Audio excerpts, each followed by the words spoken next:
자, 오늘 우리는 하나님께서 우리에게 새롭게 허락하신 2024년의 첫 번째 주일에 하나님께 예배하기 위해서 이 자리에 모였습니다. 우선 우리에게 새로운 한 해를 허락하신 하나님께 감사를 드립니다. 새해 첫 주일을 맞이하기 전에 하나님은 과연 우리 평안교회 성도들에게 우리 공동체 가운데 어떤 말씀을 주시길 원하실까 제가 기도하며 생각했습니다. 그리고 오늘 저는 하나님이 주신 말씀을 따라서 골로새서 1장의 말씀을 가지고 여러분과 함께 말씀을 나누고자 합니다. 새로운 한 해의 첫 번째 주일 우리 공동체 가운데 주시는 하나님의 말씀이 뭘까? 나에게 주시는 하나님의 말씀이 과연 무엇일까? 우리가 이 시간에 기대하는 마음으로 함께 말씀을 받으시는 여러분들 되시기 바랍니다. 골로새 교회는 로마의 옥중에서 바울을 섬겼던 바울의 신실한 동역자 에바브라라는 사람에 의해 세워진 교회입니다. 바울이 세운 교회가 아니라 에바브라라는 사람에 의해 세워진 교회라는 거예요. 오늘 본문인 골로새서는 바울이 로마 교회에 있을 때에 이 에바브라가 전해준 골로새 교회의 상황과 형편을 듣고 쓴 옥중 서신입니다. 그러니까 감옥에 갇혀서 감옥 안에서 쓴 편지라는 얘기입니다. 사도 바울이 쓴 이 편지의 초반에 보면 보내는 사람, 그리고 받는 사람, 그리고 짧은 인사말이 적혀 있습니다. 그래서 오늘 말씀을 보면 1절과 2절 말씀을 먼저 보겠습니다.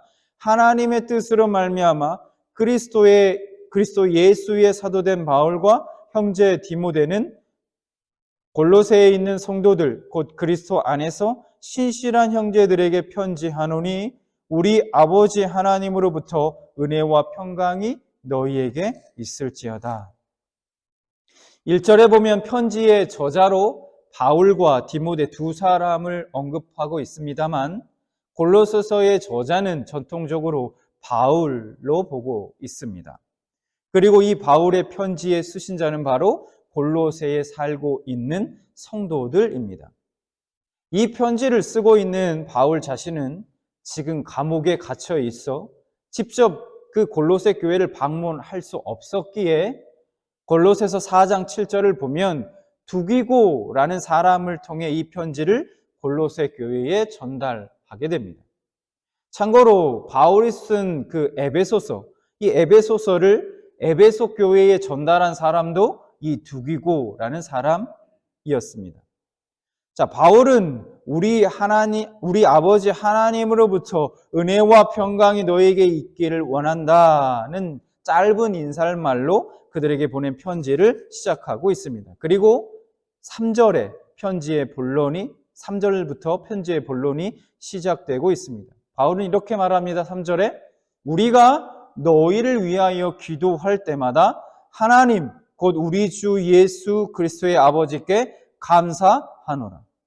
바울은 골로새 교회에 편지하면서 골로새 교회를 위한 긴 내용으로 기도합니다.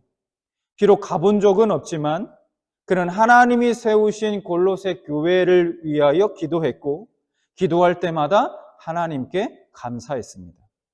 바울이 하나님께 감사드린 이유는 에바브라가 찾아와 전해준 소식, 즉 골로새 교회가 건강하게 열매 맺고 자라가고 있다는 소식을 들었기 때문입니다. 6절 말씀을 보면 이렇게 말씀하고 있죠. 이 복음이 이미 너희에게 이르매 너희가 듣고 참으로 하나님의 은혜를 깨달은 날부터 너희 중에서와 같이 또한 온 천하에서도 열매를 맺어 자라는도다. 골로새 지역에 믿지 않던 자들이 복음을 듣고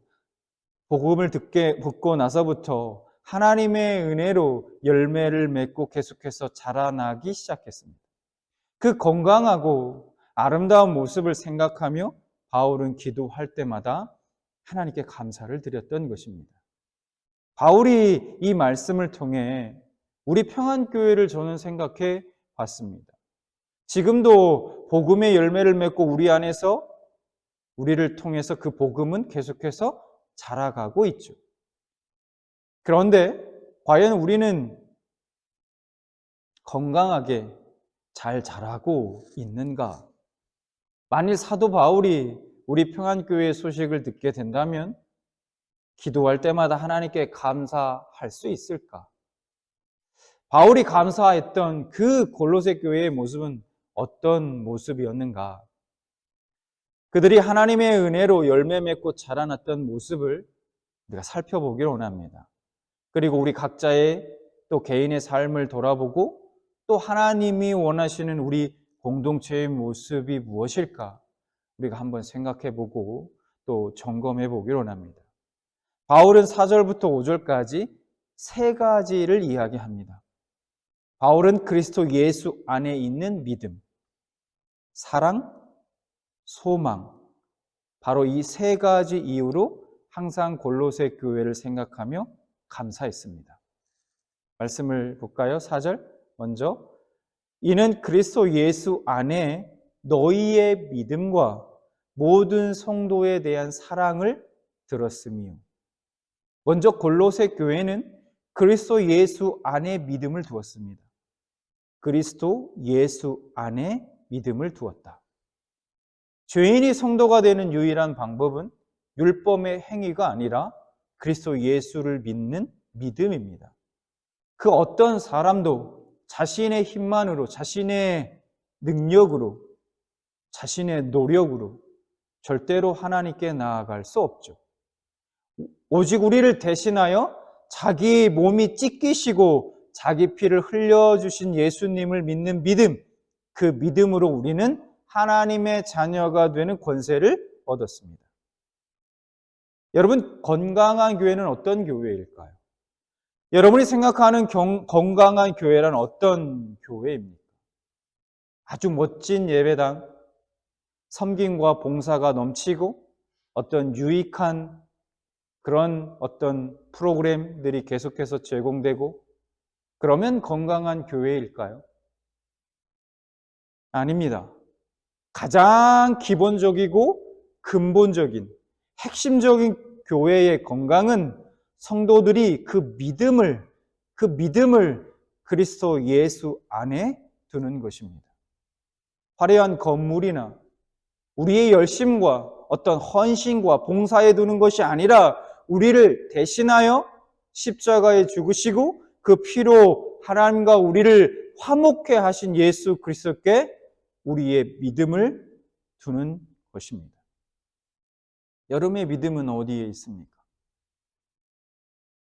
바울은 고린도 교회에 편지하면서 고린도후서 13장 5절에 이렇게 말씀합니다. 너희는 믿음 안에 있는가? 너희 자신을 시험하고 너희 자신을 확증하라. 예수 그리스도께서 너희 안에 계신 줄을 너희가 스스로 알지 못하느냐? 그렇지 않으면 너희는 버림받은 자니라. 여러분은 무엇을 의지하여 하나님께 나아가고 있습니까? 무엇을 의지하고 지금 이 자리에 나와 계십니까? 둘째로 골로새 교회는 모든 성도에 대한 사랑이 있었습니다. 여러분, 어떤 사람의 믿음이 눈에 보입니까? 안 보입니까? 우리가 그 사람의 믿음을 눈으로 볼 수 있나요? 믿음은 눈에 보이지 않습니다. 그러나 예수 그리스도에 대한 참된 믿음은 행함이 뒤따른다는 거예요. 야고보서의 내용이 그거 아닙니까? 행함이 없는 믿음은 죽은 믿음이다 라고 주장하고 있는 것이 야고보의 주장입니다. 믿음에 따르는 가장 대표적인 행함이 무엇냐? 그러면 바로 형제 자매를 향한 사랑입니다. 그리스도를 믿고 사랑하는 자는 반드시 그 형제 자매를 사랑합니다. 사랑하게 되어 있습니다. 요한일서 4장 21절 말씀을 볼까요? 이렇게 말씀합니다. 우리가 이 계명을 주께 받았나니 하나님을 사랑하는 자는 또한 그 형제를 사랑할지니라. 그러면 무엇이 형제 사랑인가? 제가 몇 번 말씀드렸었는데요. 우리는 사랑하면 우선 감정적인 것을 먼저 떠올립니다. 좋아하고 이런 것이요. 그런데 성경이 정의하고 있는 사랑은 무엇인가? 바로 고린도전서 13장에서 말씀해 주고 있죠. 제가 짧게 말씀드리면, 요약해서 말씀드리면 이런 겁니다. 사랑은 오래 참는 것, 온유하게 대하는 것, 시기, 자랑, 교만하지 않는 것, 무례하게 행하지 않는 것, 자기 유익을 구하지 않는 것, 성내지 않는 것, 악한 것을 생각하지 않는 것, 불의를 기뻐하지 않고 오히려 진리와 함께 기뻐하는 것, 모든 것을 믿고 참고 바라고 견디는 것 등입니다. 그것이 성경에서 말하고 있는 사랑이라는 거예요. 우리 교회가 여러분들이 건강하게 열매 맺고 자라나는 교회라면 우리 안에 그리스도가 주신 사랑으로 서로를 향한 사랑이 모든 성도를 향해 차별 없이 일어날 것입니다. 여러분, 우리 안에 오래 참음이 있습니까? 여러분들을 삶 가운데 오래 참음의 사랑의 열매가 나타나고 있나요? 온유함이 있습니까? 무례하지 않음이, 참고 견딤이 일어나고 있습니까? 에베소서 3장 18절부터 19절에 사도 바울은 이렇게 기도하고 있습니다.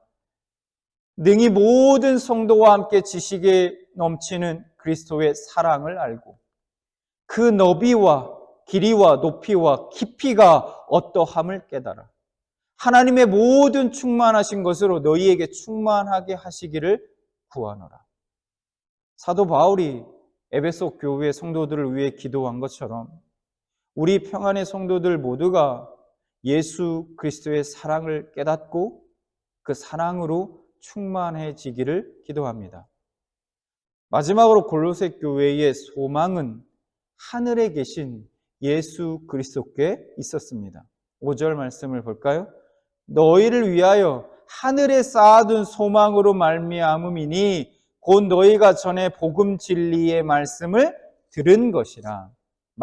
말미암았다라는 이 말은 앞에 나온 골로새 교회의 믿음과 사랑이 바로 이 소망에 근거한다는 것을 말해줍니다. 즉 골로새 교회는 자신들을 위해 하늘에 쌓아둔 그 소망을 바라보고 그 힘으로 그리스도 예수 안에 믿음을 계속해서 두고 그 힘으로 모든 성도를 사랑했다는 것입니다. 그리스도 예수 안에 있는 소망이 믿음과 사랑을 계속해서 불러일으킨 것입니다. 여기서 우리는 교회의 건강을 좌우하는 핵심을 하나 발견하게 됩니다.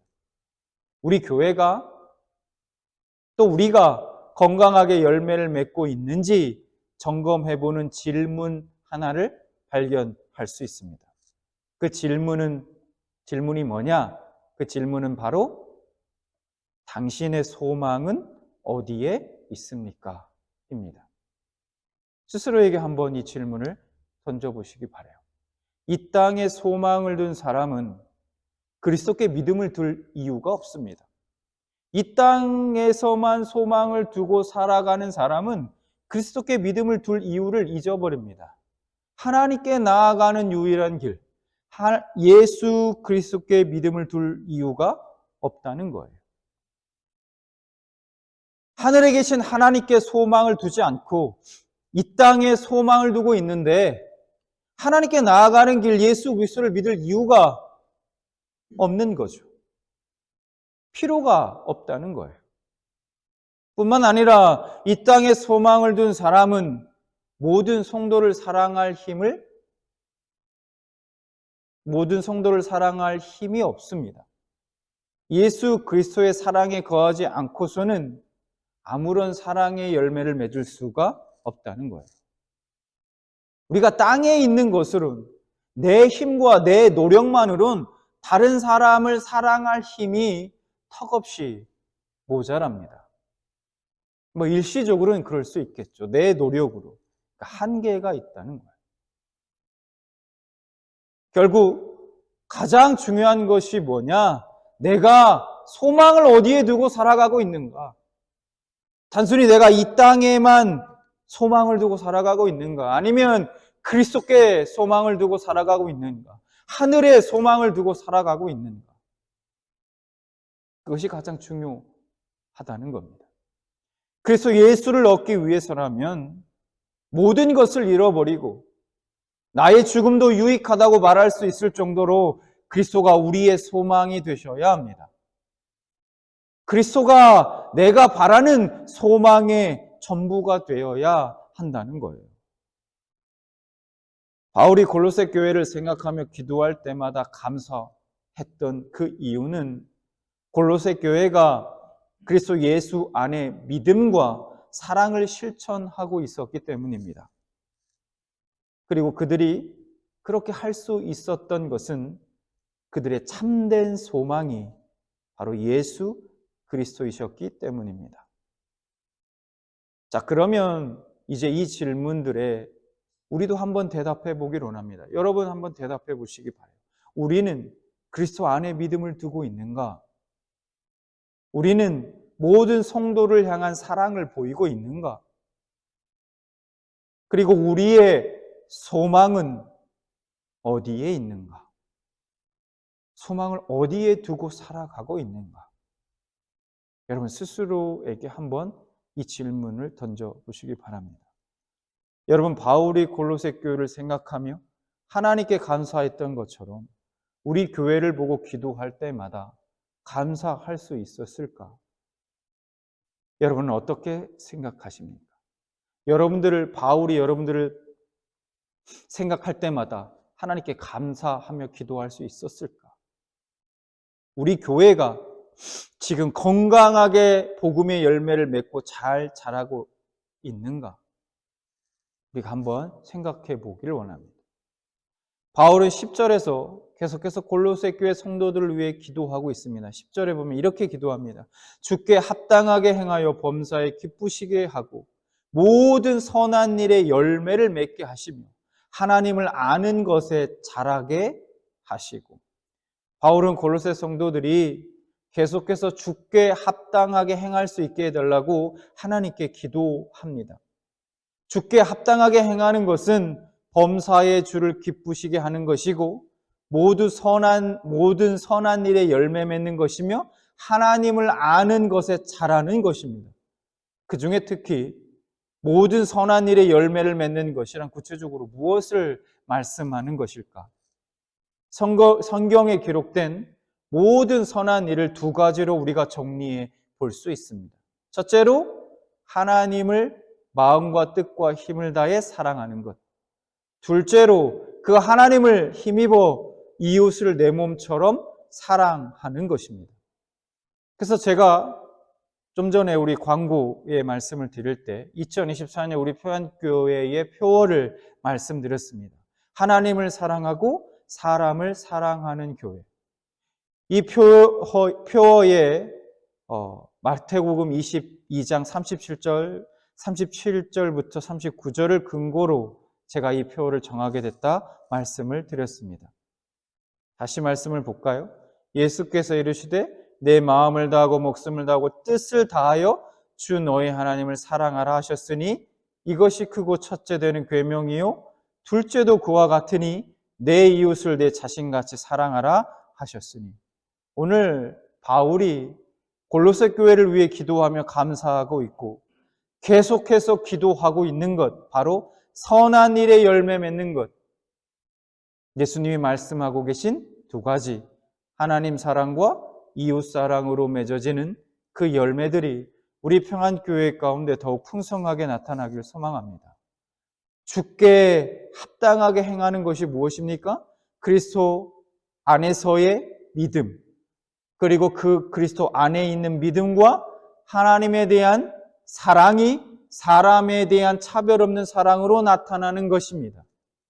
이것이 우리가 하나님을 기쁘시게 해드리는 것이고 동시에 이 사랑의 실천으로 우리는 하나님을 아는 것에 자라가게 되는 것입니다. 그리고 그들이 믿음을 지키고 사람을 사랑하는 일을 지속할 수 있었던 그 이유는 그들 모두 이 땅이 아닌 하늘에 소망을 두고 살아가는 사람들이었기 때문입니다. 예수님이 말씀하신 모든 율법의 근본 정신이 담겨 있는 가장 중요한 두 계명, 바로 하나님의 사랑과 이웃 사랑의 열매가 가득 맺어지기를 소망합니다. 물론 때로는 우리가 이 길을 가다 보면 포기하고 싶을 때도 있고 지칠 때도 있을 겁니다. 분명. 그러나 그때마다 하늘에 쌓아둔 우리 소망을 바라보고 우리에게 충만하게 사랑을 부어주실 주님을 의지하고 그 사랑을 실천하며 아름다운 복음의 열매들을 맺어가는 사랑하는 우리 성도님들과 우리 평안교회가 되길 진심으로 소망합니다.